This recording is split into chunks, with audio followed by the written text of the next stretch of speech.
Over the last month, I have been scouring the internet trying to find a good Toyota RAV4 which is within budget for one of my customers, and the prices on them are a bit ridiculous. As you can see here, for a 2017 one, we're looking at about £10,000. And I have managed to find this one on Copart and I've bought it for a good price. I'll let you know how much that is. So I've just bought this Toyota RAV4 2016 plate for a customer of mine who's given us a budget. Let's see how much that budget is and pull this car in. That's the light, by the way, completely smashed to bits. We don't need that anymore. So this is the car that I decided to buy for my customer with the budget he has given me. And when I first took on the challenge, I thought, yeah, that's plenty enough after I purchased the car for the price that I did. However, once I was looking at parts, especially for this particular model, this 2016-17 shape model, parts were extremely hard to come by. And that's, even if you could find them, they were very expensive. Like, I called all of the scrapyards in Manchester, there was only one that had a driver's side headlight. And of course you can see I don't need that part. So I took off the front bumper and the fender off camera just to see what parts I needed to order. So this bumper comes in 6 different pieces. There's the main grille there with the radar built into it. Luckily this one is not broken, so we don't have to program the radar again, because that's a headache in itself. All the part that you can see that's painted is one part, and then there's this grille, this bottom grille, and then this lower grille, and then this clip-on grille or clip-on piece for the lower grille. And this is the only piece I could find on eBay. It cost like £130 second hand. I bought it and the customer refused to sell it the next day, so I'm getting refunded for that. However, it's just this crack here. It was bent out before. I believe I can plastic weld that and fix it. And this part as well is not really broken, because this just clips in here. It's this that's broken, this corner bit, which I believe I can fix to a point where you won't be able to tell once it's put together on the vehicle. So we got lucky with that. I've just ordered a bumper skin because this one's perfectly fine, that's perfectly fine. Little minor detail, little minor detail. This part here, this is what holds the bumper bracket and the fender and maybe the light as well, I believe. And this was pushed all the way back here. So my friends pulled it back, given it a couple taps there, more than a couple taps with a hammer just to straighten it. But I'm not really too fussed with that since it's not a major structural part and it just holds the bumper and the fender. So as long as it's strong enough to do that, then we're perfectly fine. Saves me from welding it. I'm going to remove this front bumper just to show you that everything behind the bumper is perfectly fine. So you can see the crash bar here, completely untouched. The radiator completely untouched, which is great news because we don't have to deal with anything of that structure, and that's just going to add up to more and more costs when we fix the car. The only thing that I could find though is 4 snapped wires on the headlight wires, shall I say, and luckily these headlights do not have modules. All this means is wire comes to a light, indicator, headlight, dipped, wherever it may be, and then we've got fog lights. The fog light magically or miraculously did actually survive from the accident.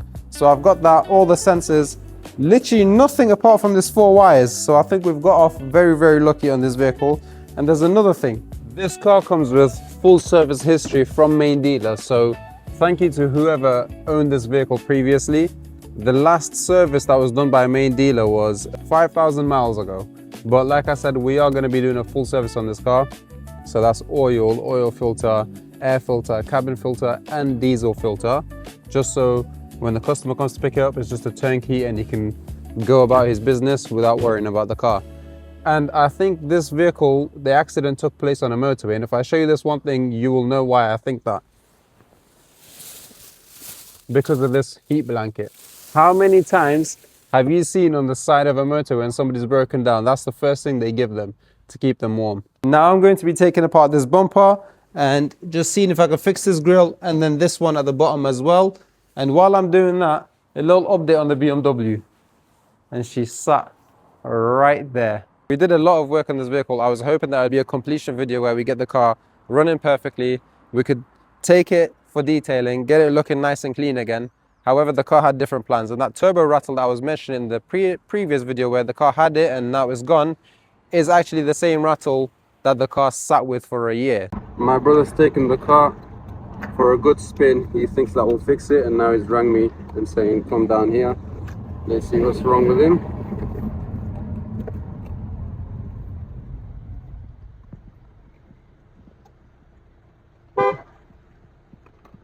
That's the face of a loser if I ever seen one.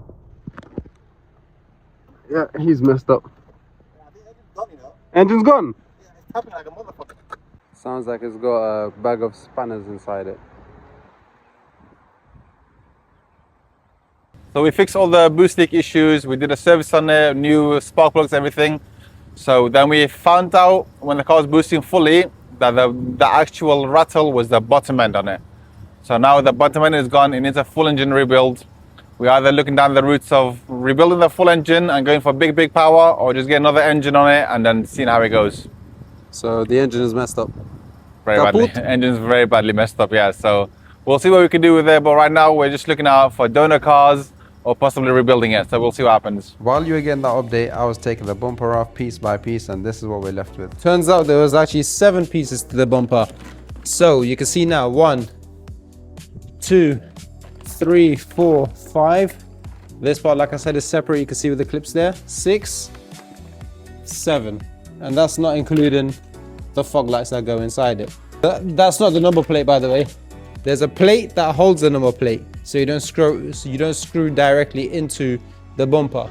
So the first part I'm going to try and fix is this, and I'm going to have to weld it back on like that. But before I do that, this needs to be more flat.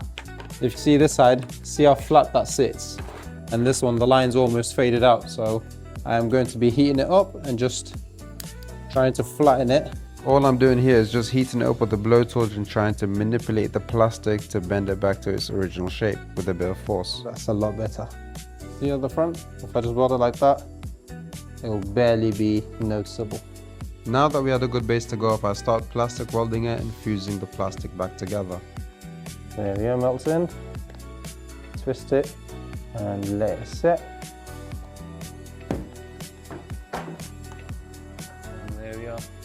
I'm just going to add some more for safety, and we should be good there.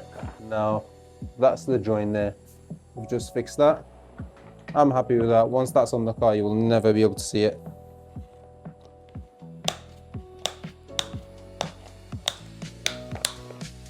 That's it. Perfect. Now, the main part to enter the dungeon is the grille. This is going to be the most challenging part. However, let's see how we get on. Now the welding part is really easy when it comes to fusing both the plastic pieces back together, but it's just manipulating the plastic to a place where you can then start stitching it all back together. And this took way longer than expected to get it to a place where I was happy with, then start soldering, but the soldering itself took only about 20 minutes. So after about 20 minutes or so, this is what we've ended up with. This is going to be at the corner of the bumper. You're not going to see it much, to be honest. So I could probably just leave it like that. I don't know how I feel about it though. You can kind of see the stitches from the back, and it looks like a Frankenstein type mold. So I ended up melting some of this hot glue stick on it, and this black one is extremely strong. It's for pulling out dents and stuff like that on vehicles, and I think this is going to go nowhere, literally nowhere. For where it sits in the car, it's not going to have any issues at all. And this just clips in once the bumper's all on. But yeah, that's the repair. And now all I have left to do is this wire here. So I'm gonna be stripping this casing back and fix that properly. Now I usually enjoy wiring and the soldering aspect of it, but the copper wire inside these wires would not fuse together at all. So I had to use a soldering sleeve in the end to get both of the wires to join together. Now that the wiring is done for the light, we've got parts, lots and lots of parts. And as you can see, some of them are in that packaging because I've had to order them from China. Either I couldn't get them in the UK, or they were just ridiculously expensive for what they are, like the little plastic trim covers that go around the arch and on the bumper, and the bumper brackets as well. And some of the parts that you can see, I'm not going to be putting them on just yet because they're little tweaks I want to make to the vehicle, like little modifications after it's been painted. First one to unwrap will be the bumper. Front bumper. Quite flimsy by itself, but everything needs to fit in. So I'm going to try and assemble this bumper now. I'm going to get the other parts for it. Now I'm just installing everything that I can back onto the bumper in order to give it that structural integrity, because as you've seen, without it, it's really flimsy. And this took me roughly an hour to get everything to fit perfectly. Okay, the bumper's done. Now let's judge it together. It holds itself a lot better now, but that's what it looks like. How does it look? Let me know, does it look okay? Does it look not too shabby? Let me have a look from the front. Okay, I'm happy with that. That looks good. Now, what needs to go in is the fog lights and then the sensors. This is the problem with the sensors. So they've got the holes for the sensors, which is good, but they don't have the brackets inside them where the sensors clip in. And we're gonna have to try and rescue them from the old bumper. This is the old bumper, and these brackets are what I'm talking about. It looks like they're these styles that clip in. And so we have 1, 2, which is good, 3. And this is the side where the crash was, and it's missing. I've taken the sensors off already, it's not on there. So there we are, I have all 3 off that I could rescue from the bumper. That's the thing with front end cars. There's so many little pieces that you don't expect or account for. So I'm gonna have to order these and probably wait on these to come as well. Looks like I found it while I was searching on the floor, and half of it has survived. Now, besides the sensor brackets, the fog lights are what need to go in next to complete this bumper, and that's exactly what I'm doing now. That's the fog lights done as well. 1 fog light, another fog light. Perfect. Now that we're so close to fitting the bumper back on, it was time to figure out how these bumper brackets fit onto the car. Apart from that one, of course, is broken off from the old bumper. That goes into this hole here. If you see, if I line it up, you can see the bolt underneath it. That's where it should go, then the rest will clip in. And then that's how it should sit.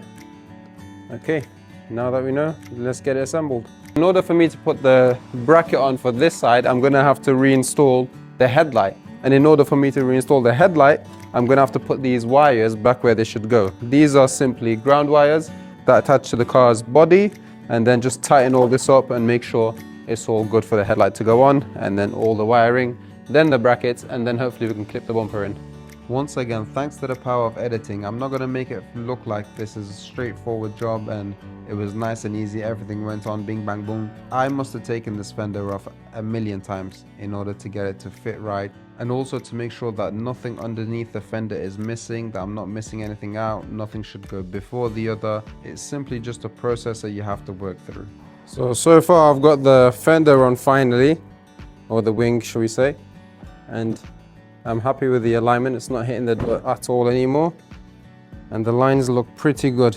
That just needs to be pulled back out and painted. However, this is what I'm struggling with now.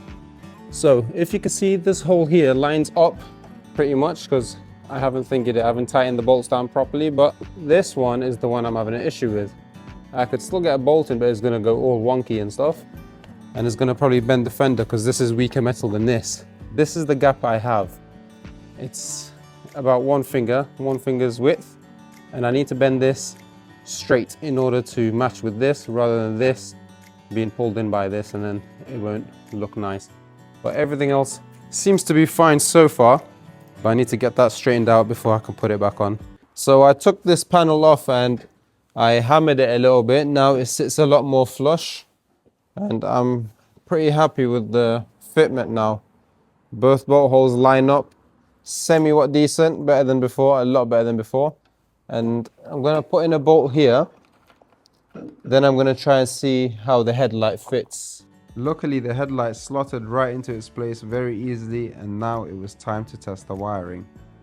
And that bolt there holds the light and the bracket together, I believe.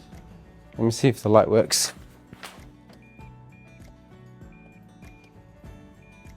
Nope. No. Not enough. IG. Well, you're gonna jump, start in reverse.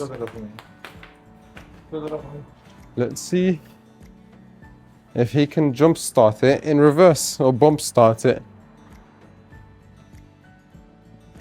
Do you wanna push? If the owner is watching this, please look away. I am terribly sorry. Okay, you actually did it.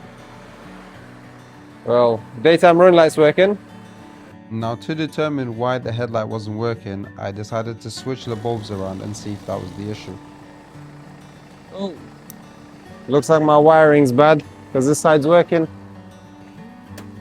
Turn that off.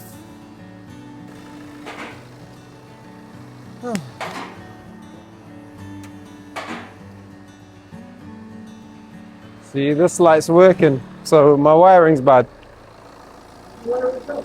Yeah. Either my wiring's bad or fuse is blown.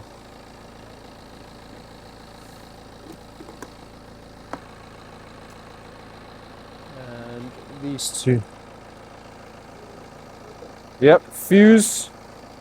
Spare one going in. Bismillah. There we are. She's back online. Bismillah. There we have it. Bad fuse.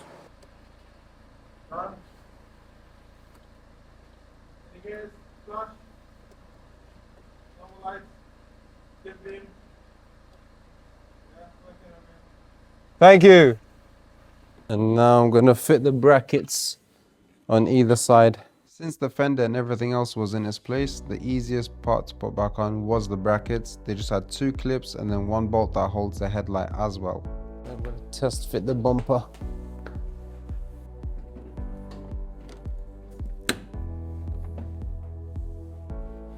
Just a quick test fit. Don't want to clip in and keep ripping it off, but that's what it looks like. I'm happy with it so far. It's really good. It's coming together now. That is coming together. It's starting to look like a car again.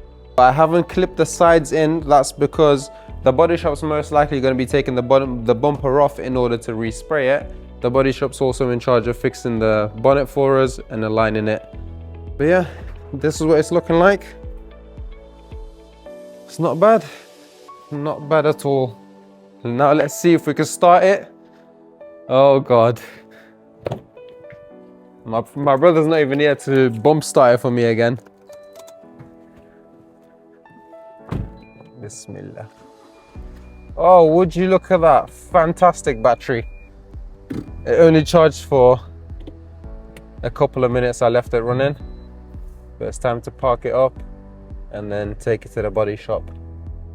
While I was reversing out and the headlights turned on, I did not like what I saw, so I had to come straight back in. I think I'm going to put some white lights on it. I don't like the yellow. I know it's not mine, but I don't care. I don't like yellow. We're going to go all white. So I have been given the green light by the body shop to take off the bumper, put everything back on and install it one time, because they said they're going to be painting it on the vehicle.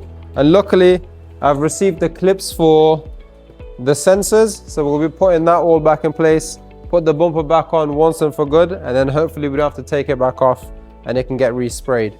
Now that we have the thumbs up from the body shop, it means I can go ahead and take the bumper off and assemble everything back on properly. Remember how I said I don't like the yellow lights? Well, I've got some LEDs for them, and then also our fog lights. I haven't tested them to see what color they are, but I've got some LED upgrades for them as well. And in this pouch is our sensor brackets. So let's get installing all of them first. This is all pretty self-explanatory. I am assembling the bumper once and for good. So we're putting the sensor brackets in, we're wiring all the sensors through, we're putting every single thing that goes behind the bumper back on properly. So before I go ahead and put the bumper back on properly, I just wanted to check if all the lights were working. These lights, of course, we know they're fine, but I've got the white ones installed now.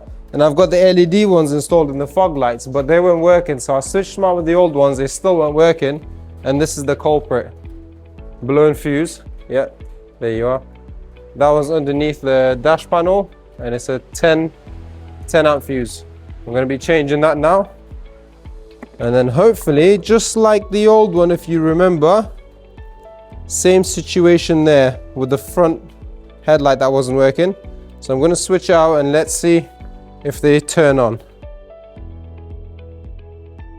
Perfect.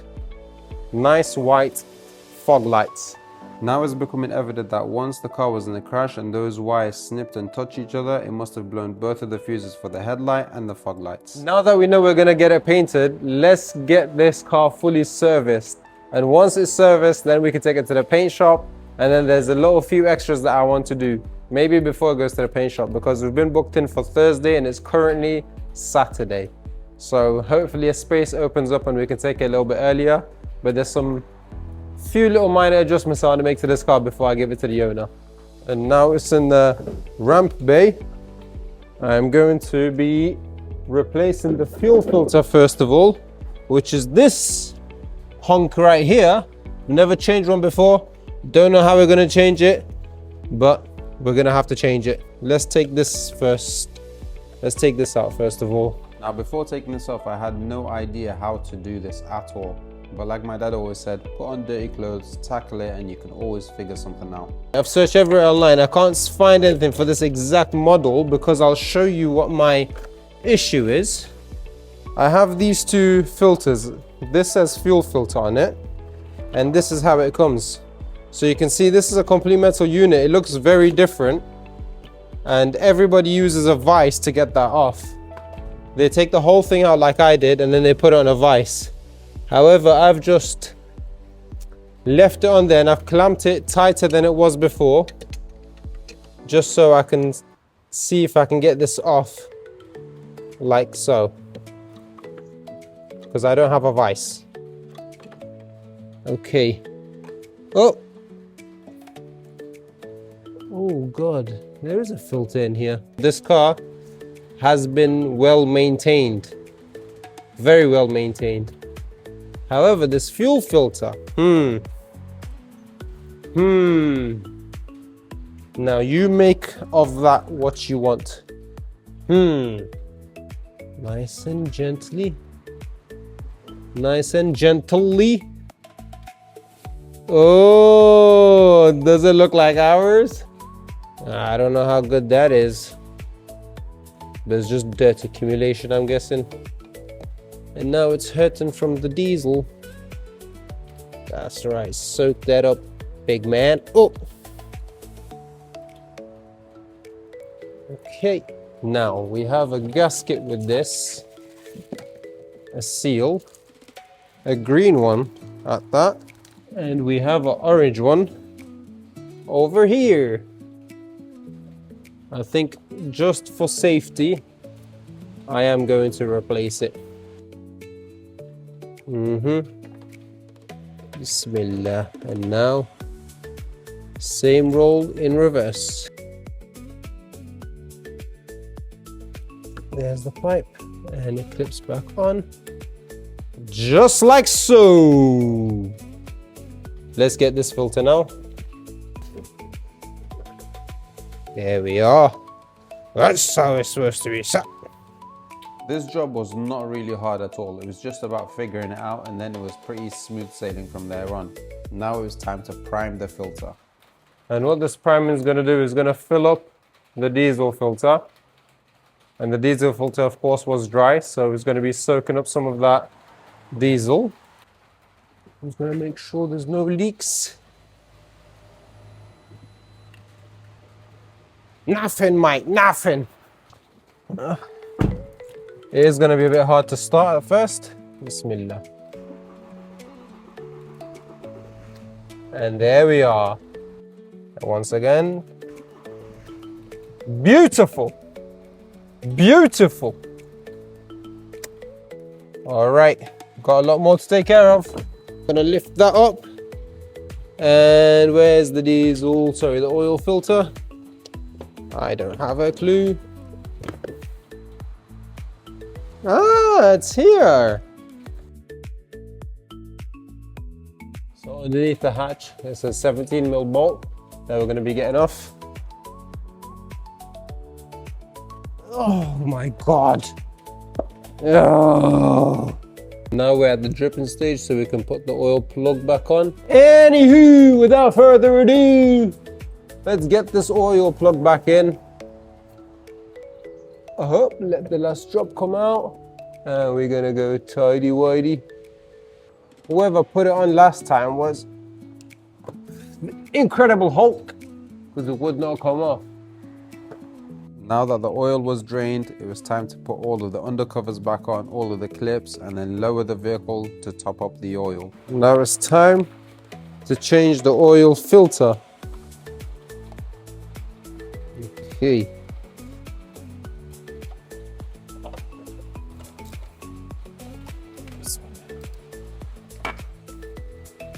Nice and tight. Let's start off with the 0.2 litre. Now that we're done with the 0.2 liters, now we're going to go in with the 5. Bismillah.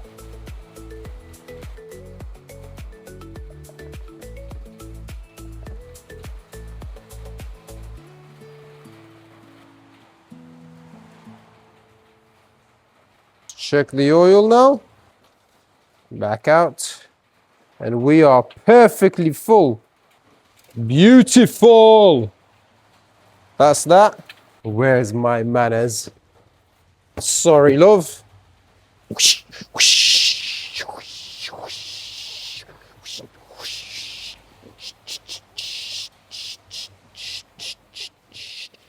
Oh, would you look at that? Let's go. Here. Oh, oh my. Oh me, oh my. Now the bumper's back on. Service has been done. Oil filter, fuel filter, and cabin filters left. Air filter's also been done.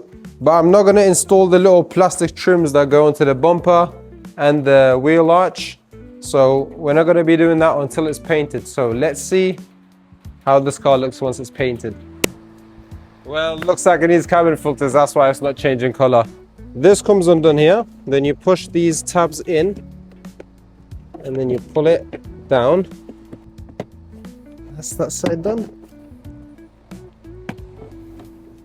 You can undo this. Once that's out, you just unplug this, or unclip it, sorry. And then there is your old cabin filter. Oh god, okay, that's pretty dusty. And then we go in with this one. Liking how it's fitting. That's how it clips in there, slides in there, clips in there. Perfect. That is a full service done. Clip the glove box back in, clip this soft close in. Sorry, soft open. That's all sorted. Gracias mucho, gracias. Now that the cabin filter's been changed, let's see if we can get it painted now. Now that the car is gone, it might just have gone to get painted. So let's see what it looks like when it comes back. So you might be wondering why I have both the seats out. Well, there's one essential thing that I think every car needs. Even though this is cloth on the seats, I still think every car needs heated seats. So that's what I'm going to be tackling today. I've ordered the OEM buttons to go inside the car, so they're going to fit flush. And it's just about getting the seat pads in and then wiring it up. So let's get started. I have never fitted heated seats to a car that does not have heated seats. So this has to be the most challenging part of this whole build. This is proven to be very difficult. I shall show you. So you have this metal wire running across here, and you have some going diagonally across here as well, or horizontally. And that's to keep the material from stretching out. And they are like this. They are a small circle, and they clip around a metal wire embedded in here inside the sponge, and then also onto the fabric metal wire as well. And then they hook on like that, so you have to spread them out, take it off, and then put it back on, hook it around, and it's really tight. So it's very little room to play with. But anyway, we've got the heated pad under there. That's this side. Just got this front bit to do. Close this off, and then have this whole back bit to do as well. But yeah, taken way longer than expected. I think I've spent way more than an hour on it already, and that's just one seat. Still got that one to do as well. Now I can happily say that I'll probably never do another heated seats in my life ever again, because the toll it took on my fingers was mental. It's completely done now. You'd never know that there is heated pads in there now. And yeah, still got that one to do. What a ball ache. Turns out to be a lot of work, but I think it's worth it in the end. So I'm not going to show you me doing this one because it's just same exact procedure. That one took me about 2.5 hours. To get to this stage right now, it's taking me about 20 minutes, and I'm ready to lay the other pad for this, the heating pad, and then the back one is fairly quick. Even on that, it was pretty quick. I've tested that with the main battery and it works perfectly fine. So after we're done with this, we're gonna hook it up to some fuses, and then that should be all done. The battery is dead on my other phone and I'm recording the backup one. So what I have realized is this actually has two fuses, which is under here. Two fuses, one here and one there that I've taken out. They're 10 amps and they're already pre-set up. Let me see if I can find it. There we are. They are already pre-built in to the Toyota RAV4 for heated seats, passenger side and driver side, which is amazing. However, I don't know where the wire is in order to tap into it, and I can't find any wires going down to underneath the seats so I can tap into them. So what I'm going to have to do is take out this whole module. So now this is out, I've taken out from there. So I think I figured something out. I have given negative power to this side because I know this is the common side that the power travels down, and then with a fuse it's jumped across, and this is what goes to the pins on the side. I'll show you in a moment. So if it draws too much power or something shorts out on the heated seats, this fuse here blows. And I know now that I've given power to this side, or negative power, we should have negative. As you can see there on the device, is showing that this has got negative inside it. That means that the power that comes into here and is distributed for both of the heated seats is the same main power. Now for this side, of course, there's going to be nothing inside here because the power needs to jump across into here. So that's what I'm going to do now. I'm going to take this off and put it onto this side, and then we should be able to locate our pin on this side. And now I've just switched the lead around, and now that negative power should be traveling to one of these pins, and I've located it to this third pin down here. You can see when I touch that, it goes negative. Everything else, there's no power inside them at all. And then that's for the passenger side. The driver side one is this pin here, and I'll show you that in a second. Let me just tap into it. And now that I've tapped into it, you can see there's no longer negative power there on that third pin. And on this third pin down, you can see that's for our driver side one. I've tapped into the other one. So now that I know it's the third pin down and the third pin down that I need to tap into, and then that will give us OEM power supply with an actual OEM fuse as well. And now I'm going to simulate the fuse getting blown. So that's the fuse connected, that's the fuse blown. Now I've got this panel out. All you have to do is, these are clips in the back. You just pop this one out, and then we get our switch and we slot it in there. Clips in just like that, and there we have, that's off, low, and then we have high as well. Now I'm going to run the wiring through and then clip it all up, put it all back, and that should be good to go. Okay, heated seats are now in. That is both the buttons, and it only turns on when you turn ignition on, just like the original. And just like from factory, it is connected to the fuse. There's no dangling wires or anything. One thing I didn't realize, it says right and left on it. I didn't even have a clue when I was doing the switches. I didn't even know there was a right and left, but I managed to get it right. That's for the left side, this is for the right side. This part of the tail lift, so you can see it's corroded. A lot of water can gather in here, and then it causes this corrosion. A lot of salt water or acid rain, and then eventually it's going to start leaving rust streaks on the bumper. So I'm going to see if we can get that fixed as well. Taking it to the body shop now. So the car has been to the body shop. Let's see what it looks like now that it's done. And here she is. She's finally back from the body shop, and she's been completely transformed. You can see with the bonnet here, that's all sorted. The paint is done, and I'm actually really happy with how it's turned out. Let me show you guys. There we are. She's got a fresh set of paint on her, and I still need to put the trim back on, of course. Like I said, I didn't put it on till they sprayed it. So we had some rusting going on here because the paint was chipped, but that's all been painted. The side of the door has been painted. There was a dent here as well, and a dent here, of course, that was rusted through. But they have done an immaculate job on the vehicle. I am really pleased with that. And then this part that I said, I mentioned it to them, and they've touched it up for us, because in a few years time there would be like rust runoff down there, or maybe a couple months time. But there she is. We are now at the MOT station, and that is the repair. It's not noticeable at all when you look at the car like this. and we're gonna see what the verdict is on the MOT.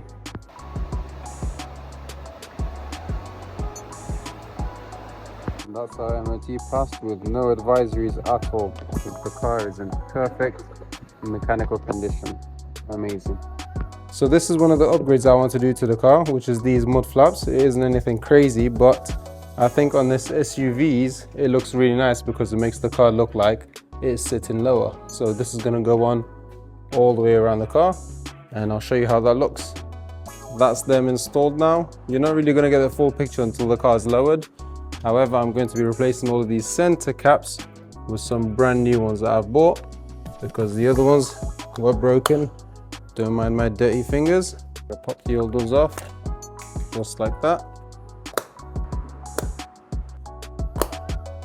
And that is the mud flaps on. But I just feel like there's something missing, like it's low, and that's a lot better. Now we have a nice little running board going across. And now it's just, I wish there was something up here. Something just like that. So that is the car now, all ready and put back together. I am really happy with how this car has turned out. I'm loving the new emblems that are on the car, the running board, the roof rack. I've also added this little strip that goes down all of the doors, goes down and curves around, just so that when they open the door, like the kids or whatever, if they nick it and it hits another car or a wall or something, it doesn't damage the new paint, because then from there on it's going to spread and damage the whole paint. But yeah, that is the car. I'm really happy with how it's turned out. And all that there's left to do on this car is the window wipers, and I've upgraded them to these double wipers rather than a single one like the original, because I think it's just fitting for this car to have the upgraded ones. This is the Touch 2 system by Toyota, and I don't mind the maps, to be fair. When you're driving, it separates the lanes, it looks pretty good, but it's a bit outdated. Now imagine if we could do something like this. That would be a lot better. Now this is Apple CarPlay, and I prefer it to any system that any manufacturer can give you standard with their vehicles, and it really modernizes the vehicle. I decided to do it since we stayed within budget, and I'll tell you how much that budget is towards the end. But you can use your phone, your maps, your messages, all wirelessly. And our music, guess where it comes from? That's right, from here.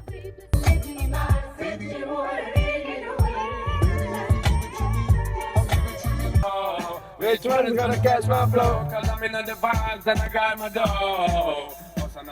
And of course I'm going to show you how I fit it. So we take out the original screen inside the vehicle, which is really simple in this Toyota RAV4, and then we have a wiring harness that connects to the original wiring harness from the vehicle, which then connects to a little device that sits at the back of the dash, giving us Android Auto and Apple CarPlay. Okay, so now the $1,000,000 question: how much did this car cost us and what was our budget? What I can say is our biggest expense was for the paintwork, which was £800, which I think was amazing because we painted the complete side. This is what the car looked like before. The bonnet was dented, the passenger side door was bent in, the rear passenger side door was also not in a good state, and then we also had that deep chip at the back of the quarter panel. And this is what the car looks like now. And our budget was £6,000. Do you guys think we went over or under? Well, the reason why I added all these little extras is because we did not go over our budget. In the end, the car cost us £5,766.40. So I'm gonna put it up for you guys to see if you wanna pause it and see what we spent our money on. But that is everything included till the car's in running state, MOT as well. And I'm gonna let the car be the outro. But I knew right now.